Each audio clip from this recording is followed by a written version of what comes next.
everyone, and welcome to our first pilot episode of Can I Come Over?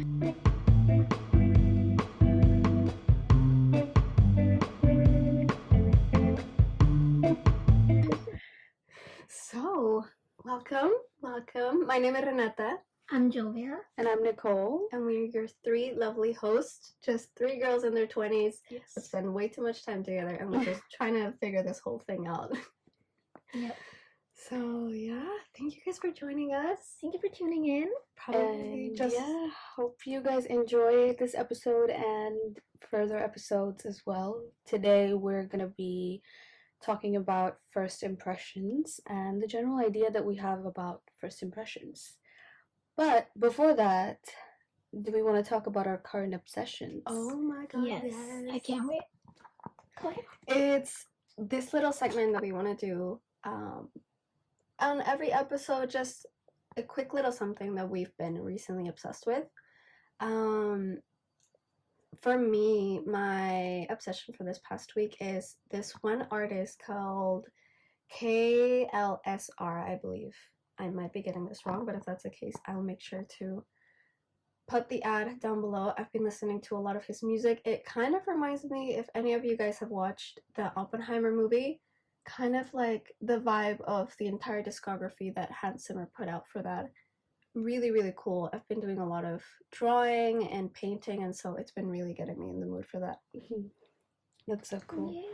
It sounds so good. I listened to it. It sounds very dystopian. It's super cool. Jovia, you need to listen to it. I haven't forced you to listen to it. You will. Yet. What is your obsession, Jovia? Mine, I think sometime last week I had the opportunity to watch Adolescence on Netflix, where he talked about miniseries, the British one, and it is honestly terrifying. And I think it's a very good watch. It's a very uncomfortable watch, but for all the right reasons. It's a very well-made kind of, it's not a documentary, very well-made, fictional, inspired from real events series. And it's 4 episodes. Each episode's like 40 minutes, if not like a little bit longer. And it's quite interesting. I don't want to give too much away about the theme if you do plan on watching it.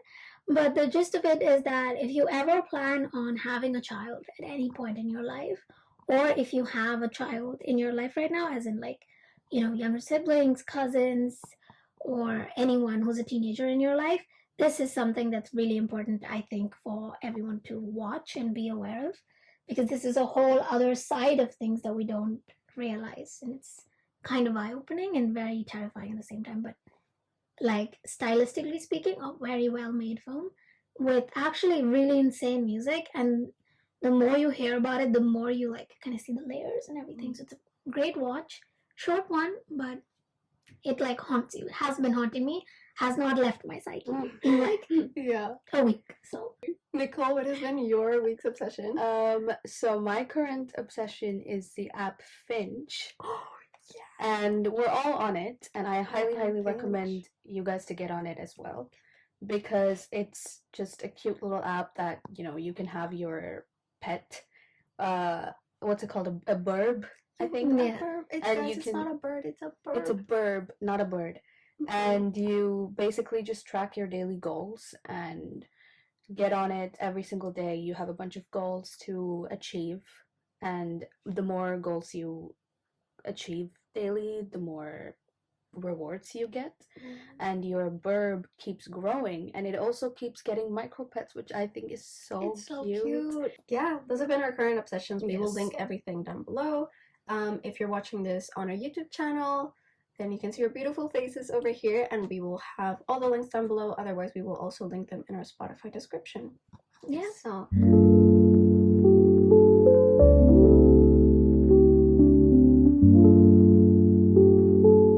So first impressions. Yeah, it's a really big topic. I think it's one of probably the most common talked about topics. I mean, the reason why we kind of wanted to do this is because at the end of the day, you guys are having your first impression of us.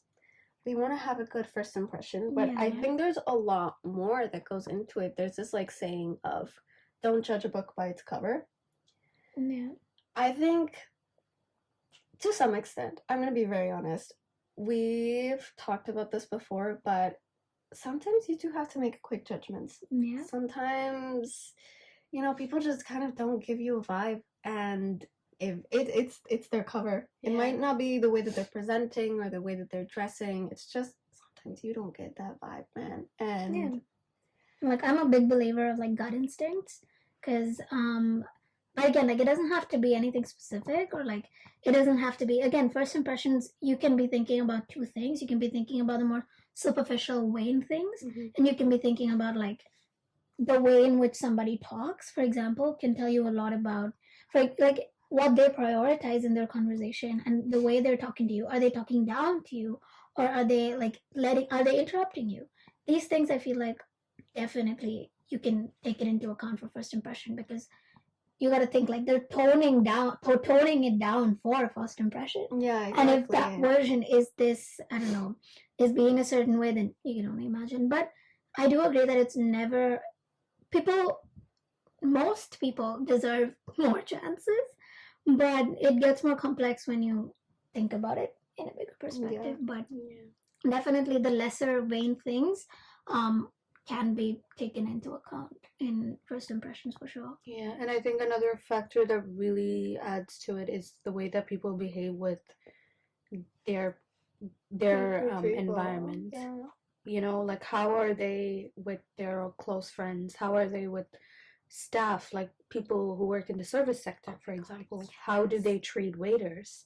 How do they treat workers in general, or their close friends, family? I think all of that also accounts to the impression that you get and you make of someone, because it all factors in, and it also is a big indicator of if you want to keep them in your life for longer, and all of those things also. Like, for example, if someone, doesn't talk nicely to waiters, then you know that in the long run they're probably going to treat you the same, if not worse.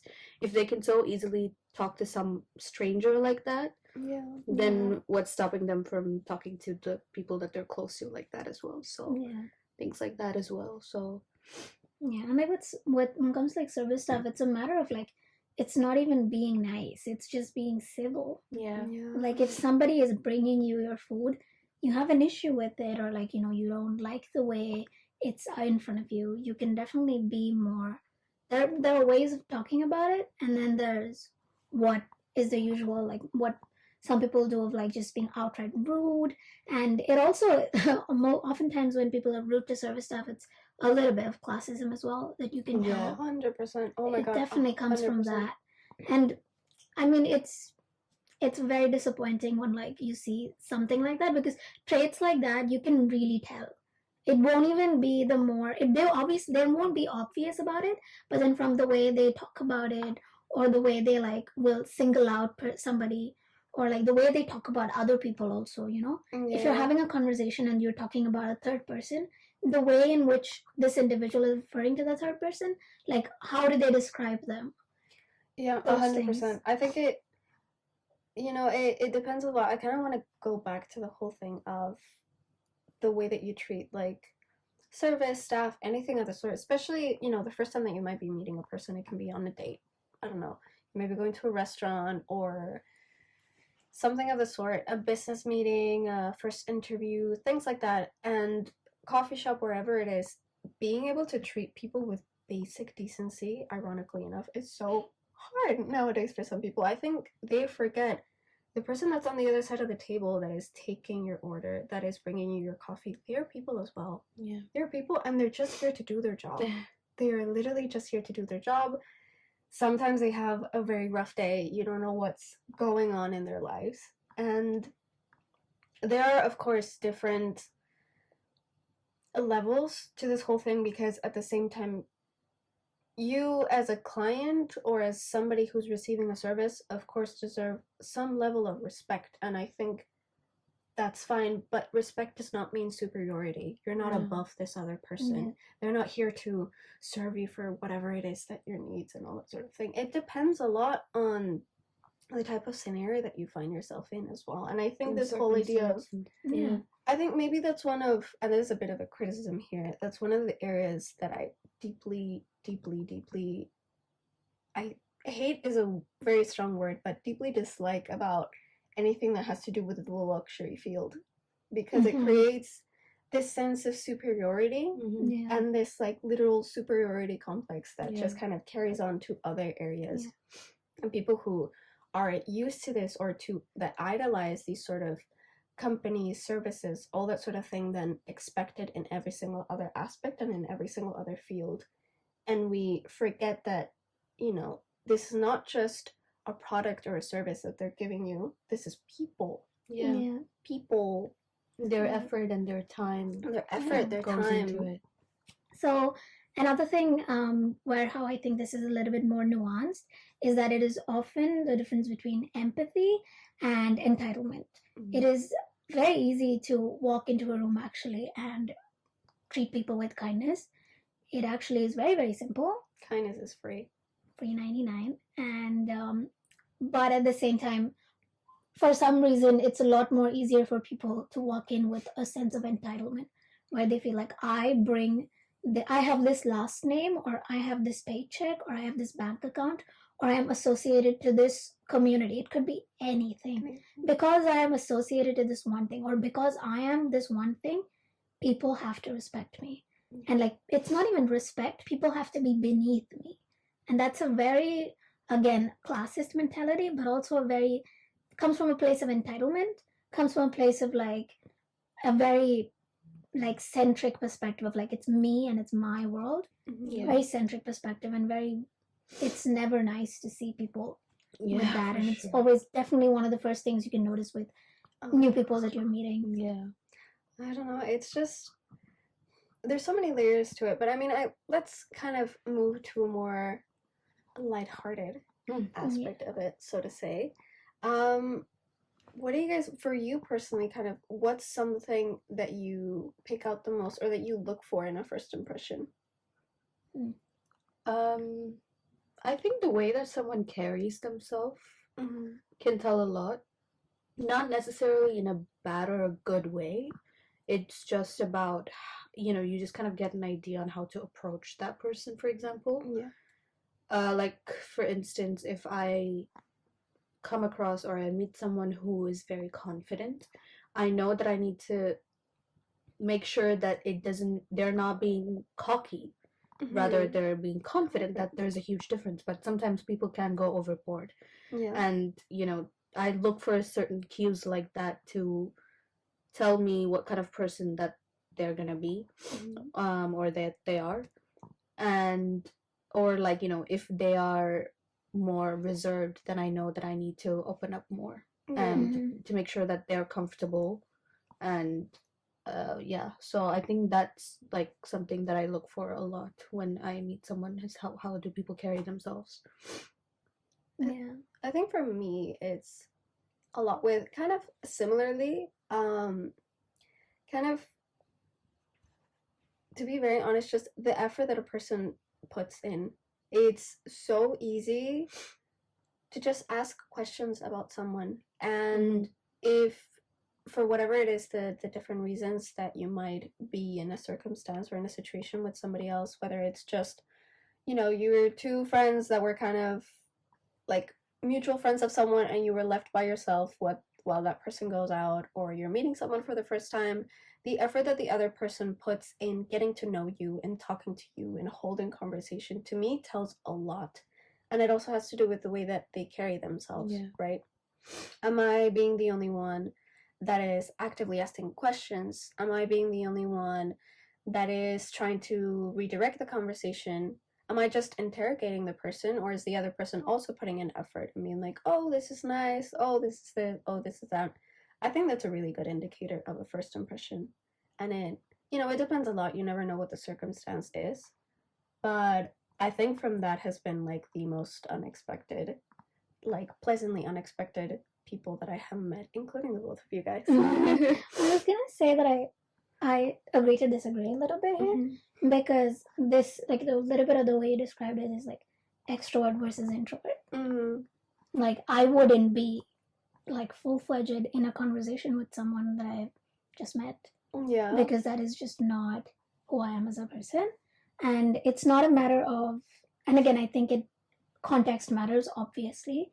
That needs to be put out of the way first. Again, context obviously matters. If I have met you a few times and we're meeting again, but this time it's a more intimate setting, or is it like, even then, like, I feel like it is a matter of like an individual's nature of whether or not they're more extroverted, more introverted. But I do definitely agree with you in the aspect where it's like, the moment it starts feeling like you're interrogating that person, then it's like, it's definitely a lack of interest. But then it could always just like, if I'm not the first one to ask you the question, then that could be from a place of just generally being an introvert, which is definitely not wrong, I believe. No. But yeah, so that's one thing where I do agree, but then also like, it is a matter of an individual's nature as well. I think, it depends, and there's that other question of like introverts and extroverts and all that sort of thing. But that's off topic. That's off topic. Bring us back. Let's bring ourselves back. I think one of the other things that I think we have, previously discussed in a conversation or something was kind of like how maybe sometimes women specifically might be more quick to judge. Like, is it a double-sided coin? Is it like a double-sided sword, so to say? And is it like for the sake of protecting yourself? Is it that are we just more judgmental? Like, are we judging in a bad sense? Or where does this come from? Where do you think it comes from? I think it definitely is a double-edged sword, because at one side it's like, it's my instinct. I did not get good energy from this person, like, or whatever you want to call it, your gut instinct, your energy, you just don't like this person, whatever you would like to term it.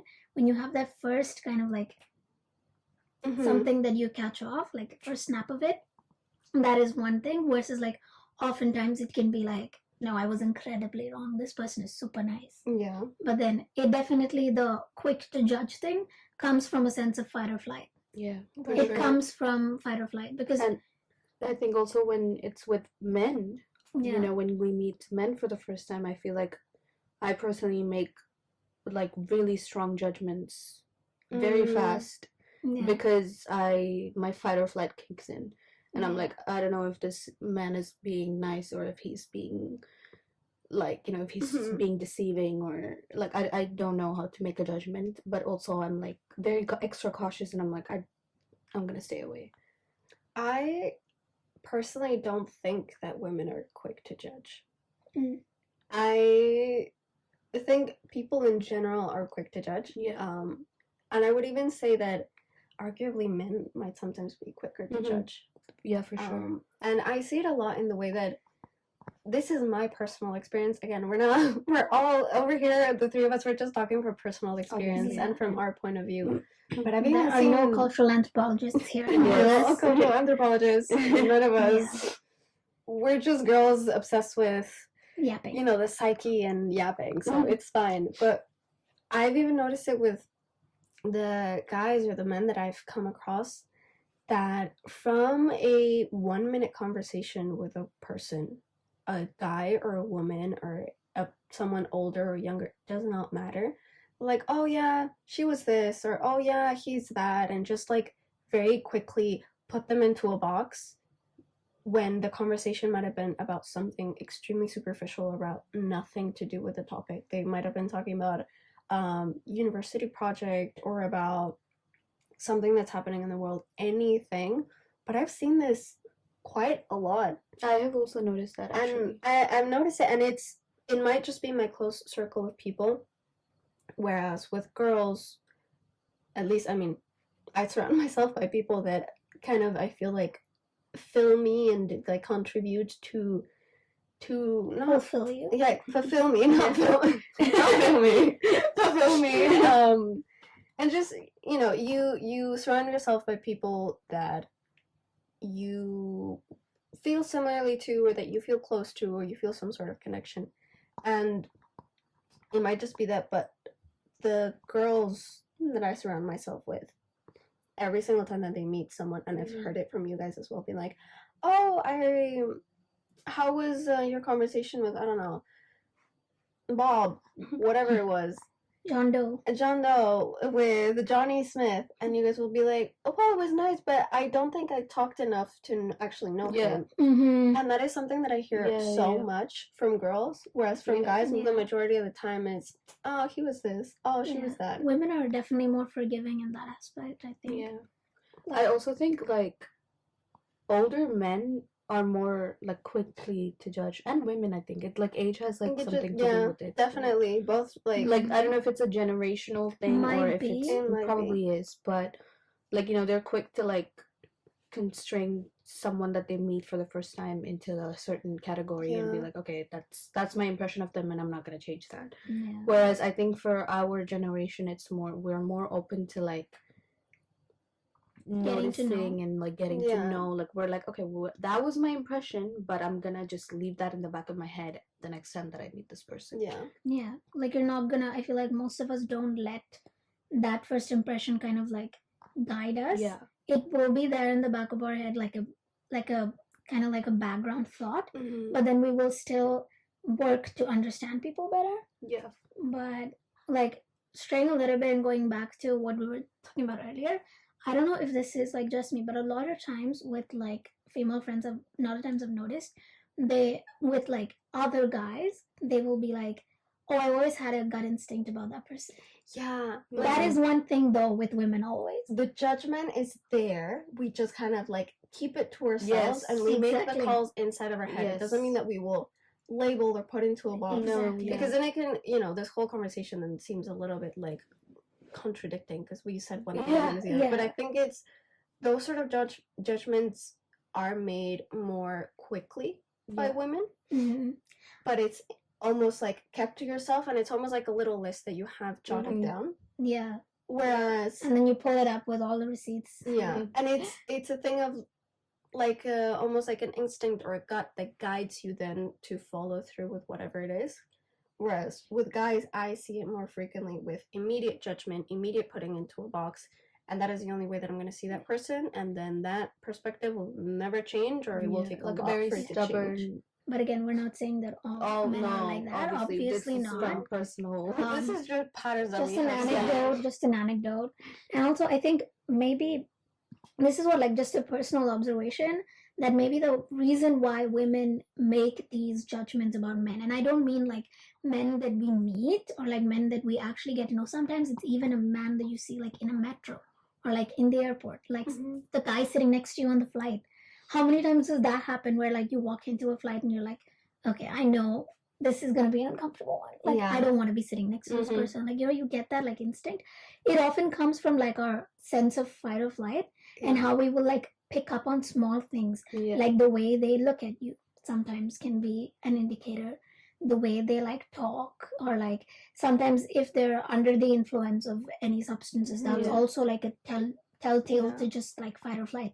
So I think with women, I'm obviously not any sort of a scientist or whatever. I'm not saying that this is what happens, but this is my guess of what it is, and this is my sort of understanding that I have formed from my personal experiences and what I've heard from women around me.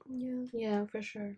I mean, for me, definitely, that's one of the things that I always pick up on immediately. Like, I will get on the metro, I will get on an airplane, a bus, doesn't matter, and I will spot out. This is something that I do, and it's really sad if some other people relate to this, but whenever I'm gonna get on the metro, especially if it's late in the evening, I will, as it's coming in, I will look at what cabin has the most percentage of women. I do the same. And you get in that one. Yes, I do the same thing. And I get in that one. And then from there, the men that are there, I pick them apart. Like, visually, in terms of, like, what are they wearing? Do they look like they have shaved? What do their nails look like? What are they doing? Are they just sitting? Are they falling asleep? Are they fidgeting with anything?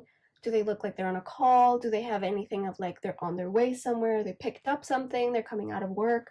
Like all these little cues that are all kind of linked back to first impression of someone. Those are all I pick them apart with every single little detail, and not to make like an assumption of their entire story, but of are they a threat or are they not a threat? exactly. Which is so unfortunate. It's so sad. It's so I'm laughing, sad. but it's sad. It's so It is so sad. sad that we have to do this. Nobody, trust me, nobody wants to walk into a room and make an immediate judgment of every Yeah. man in there. But it just is an unfortunate reason as to Mhm. why I think it's one something too that we many. have to do. One too many bad experiences that from there it's just better safe than sorry. Yeah. Yeah. And if that means getting in the metro when in one of the cabins that it's just full of women, then I'd That's what rather it do is. I that. would rather do that. I'd rather do Yeah. that. But Yeah. yeah, I think we can take a small break now. Yeah. yeah.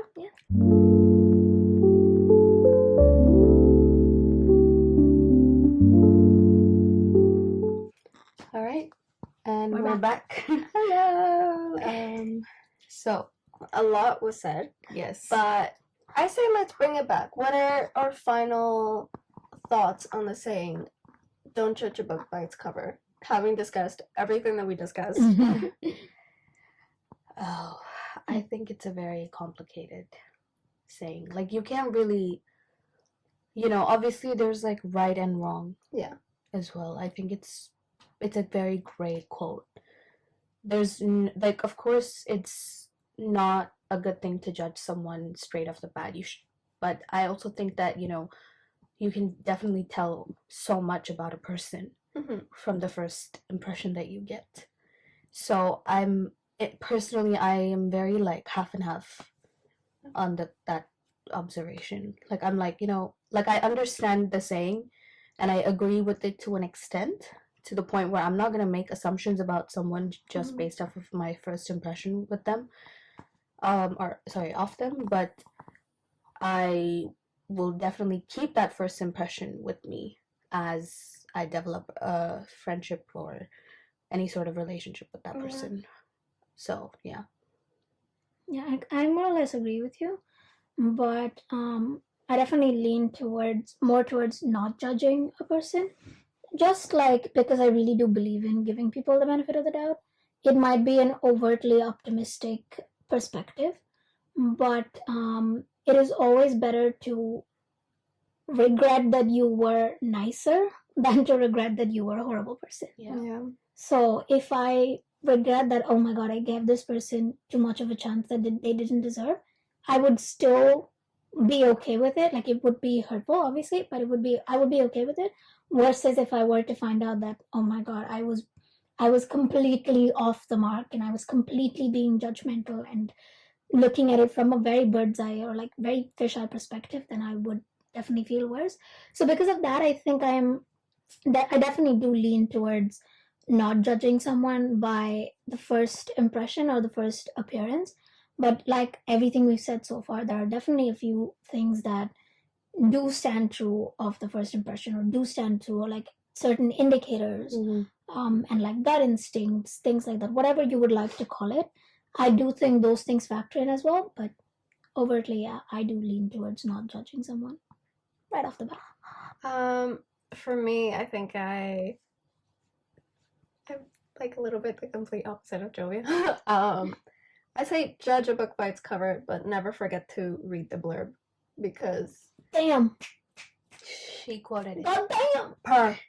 You guys should turn that into t-shirts. Yes. Turn it into t-shirts. That's gonna be the first merch that we put out.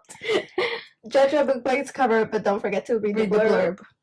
And maybe just look around the library, and it always happens to me that I'll see a book and then I'll be like too quick to judge it almost, and then I will come back to it because books deserve a second chance as well. Maybe the first time that you looked at it, it didn't really catch your eye, but maybe you're in a different mood. Not to say the fact that judging does not mean being mean. It does not mean criticizing or all that sort of thing. Judging to me simply means like having a first judgment, a first set of ideas of a person, like, a judgment of a person. Yeah. And, doesn't have to be right or wrong, but an idea is always good to have with someone. Yeah, so as long as you don't operate from that judgment, I think. Yeah. Yes, But, it's just that it's a judgment and it's kind of an indicator, and sometimes they can be really good indicators, other times they can be like, okay, I need a little bit more. That's why it's the judge a book by its cover, but don't forget to read the blurb.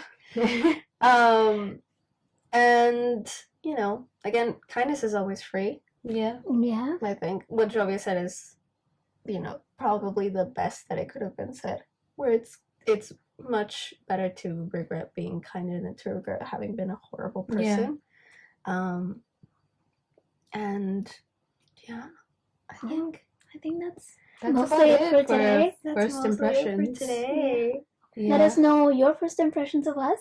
Yes, But you remember, kindness is free. Be nice. Yeah, and on a lighter note, Yeah. we would like to address the elephant in the room. AKA the two spatulas. For all those who are listening, we currently are holding 2 spatulas with microphones attached to them. Yes. Reasoning, student budget. Yeah, no, because we have 2 mics right now. We will be working with 2 mics. Yeah. We don't have like a mic stand or anything. And when we were coming up with ideas for how we're gonna control the whole mic situation, Jovia was like, guys, I have 2 of the same spatulas. We should use these. And it's such a student thing as well. I don't know why. It screams student to me. And to us, and so it's gonna be your cute little thing. You will be seeing a lot more of these spatulas. Maybe for like Christmas or Halloween, we might decorate them a little bit. That would be so cute. Having little like bat stickers, things like that. Like Santa's hats. Santa's hats and all that sort of stuff. That would be super cute. We also have with us our emotional support plushies. Mine's a little bit in the background, but these are them. It's Crispy Bacon, Chimmy, and Sonic the Hedgehog. So it's a cute little pig, little dog, and a little hedgehog. Yeah. And they're gonna be hanging out with us. And I think that's about it. That's about it. Please don't forget to like, subscribe, and comment any ideas, suggestions, or thoughts that you guys might have. We will be linking down our social medias, our Instagram account that we will be setting up. So exciting. So do keep posted there for any upcoming things that may be on the way, for any new ideas, and for any new suggestions that you guys might have. We'll probably have a Q&A up there over the next couple of episodes. We'll see. We'll see how this goes. Again, we're first timers, we're new, so cut us some slack. But obviously, thank you so much for listening. Thank you so much for tuning in. Hope you have a lovely day. Bye-bye. Bye.